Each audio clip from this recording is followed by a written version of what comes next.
لخصنا النهاردة هنشوف أب لما بتسمع قصته هتقول هو في حد يعمل كده في ولاده.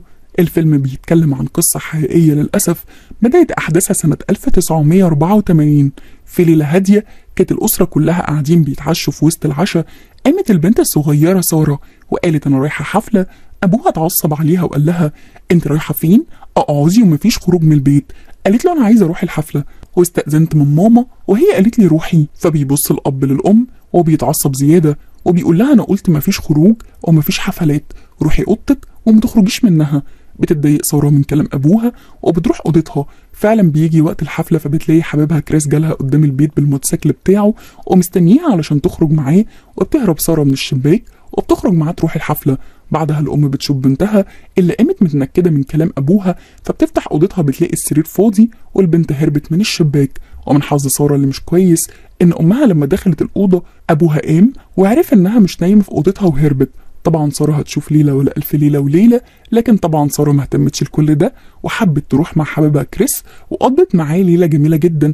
رقصوا فيها وكان كاتب لها أغاني من تأليفه وقعد يغني لها واتبسطت سارة قوي بالليلة دي. بس هل سارة هترجع بدري علشان الأمور ما تسخنش أكتر؟ لا طبعا. سارة رجعت الصبح لقيت أبوها واقف مستنيها قدام البيت واتخانقوا خناقة جامدة جدا. وقالت له أنا أول ما هتم 18 سنة همشي وهسيب البيت. وهو بيقول لها طول ما انت في بيتي كلمتي هي اللي هتمشي وتتسمع. سابته وطلعت تجري على أوضتها. وبعد كده بتدخل لسارة أوضتها أختها الكبيرة وبيقعدوا يتكلموا. وسارة بتقول لها إنها قضت ليلة جميلة جدا مع كريس وإنها بتحبه قوي ومبسوطة. وفي وسط الكلام بتدخل الأوضة أمهم وبتقول لهم أبوكوا قرر إن هو يعاقبك أسبوع بس. وتردد سارة إنها أصلا أول ما تتم 18 سنة هتمشي من البيت. وأمها بتقول لها وهتمشي تروحي فين؟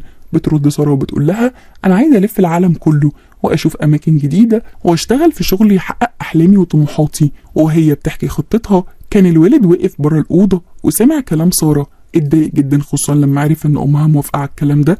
وهنا بقى هتبدا حكايه الاب اللي ملوش مثيل في تاريخ البشريه. بعد ما سمع الكلام اتعصب ونزل وهو متوتر والدم بيغلي في عروقه ونزل البدروم وبيفتكر ان في اوضه مخفيه ورا المكتبه بتاعته. بيفتح الاوضه وبيقعد يفكر ازاي هيتصرف مع بنته. وبعد ما عدى 3 شهور بتتخرج سارة من تعليمها الثانوي وبيقرب عيد ميلادها ال18 اللي هي مستنياه علشان تسيب البيت وتحقق أحلامها. لكن ما كانتش تعرف ان الوقت ده هيغير لها حياتها فعلا بس الجحيم، لان ابوها عنده رأي تاني وخطة تانية خالص هتقلب حياة سارة 180 درجة. وفي يوم ام سارة كانت خارجة تجيب طلبات وقالت له انها خارجة. وابوها دون بعد ما خرجت الام راح لسارة وطلب منها انها تساعده في نقل الصندوق للبدروم. وقامت مع سارة بحسن نية ونزلوا للأوضة اللي ورا المكتبة. وبتسأله ايه الأوضة دي؟ قال لها ان دي اوضه مصنوعه من الخرسانه عملها المالك السابق للبيت علشان تحميه من قنابل الحرب.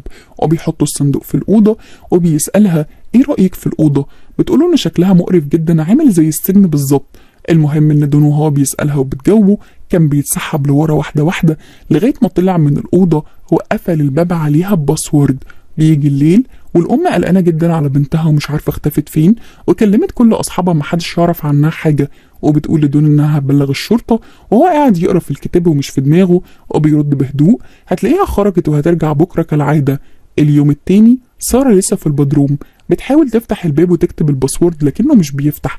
لحد ما خلصت كل محاولات الباسورد بتقطع الكهرباء عن البدروم وكمان مروحه التهويه الموجوده في البدروم. وبيجي اليوم الرابع ساره بتحس ان الباب بيتفتح لقيته دون فبتخبطه وتجري علشان تهرب من البدروم. لقيت نفسها محبوسه جوه باب تاني عليه باسورد وبيقول لها صرخي زي ما تحبي محدش هيسمعك ولا هيحس بيكي، المكان عازل للصوت. فبتتصدم ساره وبيشدها دون من شعرها وبيرميها في الاوضه وبيقول لها اياك تحاولي تهربي لانك مش هتعرفي، انا قافل الابواب كلها بارقام سريه بغيرها كل يوم. فبتقول له ساره انت ليه بتعمل في بنتك كده؟ قال لها انت اللي اخترتي وكل فعل ليه رد فعل وانا اخترت يكون ده رد فعلي وهنا هتعيشي بامري انا وبس. بيسيبها دون وبيطلع فوق لان الام جابت الشرطه وراح كلم الضابط وقال له ان فيه هدوم وشنطه سفر بتوع ساره مش موجودين. وبيبص لمراته بيقول لها قولي للضابط خطتها انها كانت عايزه تهرب وتسيب البيت لما تتم 18 سنه وتلف العالم. الضابط شاف ان كلام الاب مقنع وقال لها ممكن تكون فعلا عملت كده واكيد هيجي وقت وتكلمك. في اليوم اللي بعده راح حبيب ساره كريس لبنتها علشان يسالها عليها وجايب لها بوكي ورد وقابل دون. فقال له انت ما تعرفش اللي حصل؟ قال له لا. فرد الاب وقال له انت ما تعرفش حوار ستيف ولا ايه؟ قال له مين ده؟ قال له ده صاحب ساره من زمان، هي كانت دايما بتقول انها هتهرب معاه في يوم من الايام. طبعا كريس مصدوم ومش مصدق ان حبيبته تعمل فيه كده، فبيحاول الاب يقنعه انها هربت معاه بالفعل، ومشي كريس وهو مصدوم ومش مستوعب. في اليوم ال21 بينزل دوم للبدروم لساره ومعاه تورته عشان عيد ميلادها، عينه فيها نظرات الفرح لانتصاره عليها، وبيكلمها وهي ما بتردش عليه. بيديها قميص نوم احمر هديه عيد ميلادها وبيطلب منها تلبسه، وبيقول لها نفسك في ايه؟ قالت له اطلع من هنا. قال لها شوفي حاجه غير دي؟ قالت له انا عايزه ساعه. قال لها ماشي، بس لازم تبقي عارفه ان زي ما هعمل لك حاجه انت نفسك فيها لازم كمان تعملي لي حاجه انا نفسي فيها. ومن كلامه بنعرف ان هو غرضه من بنته ما كانش حلو ابدا، والموضوع ما فيش حاجه احقر من كده. في اليوم ال38 قررت ساره تعمل سلاح بغطا علبه التونه عشان تموت بيها ابوها وتهرب. اول ما بيجيلها بتحاول فعلا تضربه، لكنه مسك السلاح وضربها واعتدى عليها. وبعد مرور سنه بتفضل ساره في البدروم وبنشوفها وهي بتنظف، وفجأة سارة بتولد والبنت سمتها ميري. بينزل لها دون وبيقول لها مبروك، الطفلة دي هتشجعك ان انت تعيشي. بتمر الايام وبتكبر الطفلة، بيعدي 4 سنين وسارة حامل في طفل تاني، وبتطلب سارة من ابوها ان نفسها تطلع من البدروم هي وبنتها. اتعصب عليها وسابها وطلع لفوق، لقى مراته عايزة منه فلوس علشان تجيب محقق خاص يدور على بنتها سارة، وبيرفض الاب كالعادة. وفي عيد الميلاد بينزل دول لسارة وبيجيب لها تلفزيون علشان تتسلى. وفي سنة 1991 بعد مرور 7 سنين في البدروم بنت سارة تعبانة جدا ومحتاجة علاج. قام الاب جاب لها علاج، فقالت له سارة ان ده للكبار ومش هينفع، قال لها اديها نص الجرعة. بتمر الايام وحبيب ساره كريس بيقابل اختها ايمي وبيسالها على ساره عامله ايه مع صاحبها. قالت له ستيف مين؟ قال لها والدك اللي قال لي كده.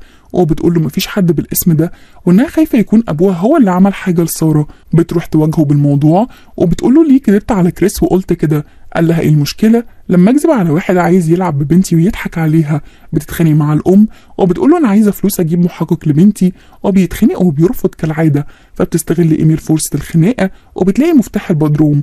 بتنزل تشوف ايه اللي موجود تحت، ما لقيتش حاجه، ودون نزل وراها وقعد يزعق لها وطلع التاني. في الوقت ده ساره بتكون بتولد الطفل الثالث، بتطلب منه يطلع الطفل ده فوق ويقول لها بكل رخامه ايه القسوه دي؟ في ام تستغنى عن ابنها بالطريقه دي؟ بتقول له ان مفيش مكان غير لطفلين ومفيش وقت اهتم بيه، ولو فضل الطفل ده موجود. تاني يوم بتفتح الام باب البيت بتلاقي الطفل قدام البيت ومعاه ورقه الاب هو اللي كاتبها، مكتوب فيها على لسان ساره ان ده ابنها وهي عايشه ظروف صعبه وما تقدرش تصرف عليه، فخليه معاكي يا امي. بتاخده الام وبتبكي، وكانت بالفعل ساره كاتبه ورقه صغيره بتستنجد فيها بامها علشان تلحقها وتعرفها انها في البدروم، لكن للاسف الورقه دي وقعت في ايد دون. وبينزل دون يواجه ساره بالورقه وبيتخانق معاها. وفي سنه 2001 اليوم ده كان فيه مطر كتير جدا، ابتدت حته من السقف تتشقق وطلعت ساره بتبص، جابت معلقه وبدات تحفر فيها لحد ما بتشوف شبكه صرف الشارع وبتدخل ايديها وبتقلب نور الكشاف علشان اي حد يشوفها ويساعدها. بالفعل بيشوفها حد معدي، بيروح يخبط على الباب وبيفتح له الاب، بيحكي له اللي حصل وبيقول انا هشوف فيه ايه. بينزل لساره وبيضربها ضرب عنيف بالرغم من انها حامل لحد ما بتنزف وبيموت الطفل. وبينزل دون يلاقي ساره حاطه له الطفل الميت على الترابيزه وبياخده يدفنه في الجنينه. وفي سنه 2002 السنه دي 18 ليها في البدروم، في يوم بينزل لها دون وبتكون ساره منهكه جدا وبيقول لها انها تعدل وشها وبيهددها ان هو لو اتضايق مش هينزل لهم تاني ويسيبهم يموتوا من الجوع. بيبدأ الأولاد يعملوا حملة تمرد وبيقولوا لدول إن هم عايزين يطلعوا فوق، وبيقول لهم أمكم لو حسنت التصرف هتطلعوا كلكم لفوق. وبيطلعوا ويسيبهم، والأولاد بيتخانقوا مع سارة وبيتهموها إنها السبب في كل ده، وما بتستحملش سارة الاتهامات وبتتعصب وبتنهار وبتبكي على الأرض. وبعد شوية هديت وبدأوا يتكلموا وقالت لهم كل حاجة، وإن دون ده مش جوزها، ده أبوها زي ما هو أبوهم، وهو حبسها هنا لأنها اتصرفت ما كانتش تصرفات عاجباه. وطبعا الأولاد بيتصدموا من الكلام ده. وفي السنة 19 دون بيبدأ يقلل الأكل وسارة بتتخانق معاه بسبب كده، فبيتعصب ابنها وبيتخانق معاه علشان أمه. بيطلع دون وبيسيبهم وبيقطع عليهم الكهرباء. وبتمر الأيام وبيطرد دون من شغله وبتزيد عليه الأعباء لدرجة إن هو كان مهدد بالطرد من البيت، لدرجة إن هو كان بيفكر يقتل سارة وأولادها. راح موصل خرطوم شكمان العربية ووصله لفتحة التهوية في البدروم عشان يموتهم مخنوقين، لكن في الآخر شال الفكرة من دماغه. وفي يوم من الأيام ميري بيجيلها نوبة تشنج شديدة جدا ولازم تتنقل للمستشفى. قعدت تتحايل عليه ياخدها المستشفى لحد ما وافق، وبيروح المستشفى وبينقذوا البنت في اخر لحظه، وبتطلب ساره منه تروح الحمام لكنه بيرفض، فبتكب الميه على الاستماره علشان تتبل ويروح يغيرها. بتقوم تجري على الدكتوره وبتحكي لها كل حاجه، وبيسمعها الضابط وبيجري ورا دون، وبتفوق ميري وبيتم القبض على الاب القذر ده، وبيلحقوا مايكل في البدروم قبل ما يموت. وبنشوف صدمه ام ساره لما بتكتشف ان بنتها طول المده دي محبوسه في البدروم بسبب ابوها. لكن الجانب المشرق في القصه دي ان كريس بيجي لساره وهو بيديها الخوذه البامبي اللي كان وعدها بيها من 24 سنه.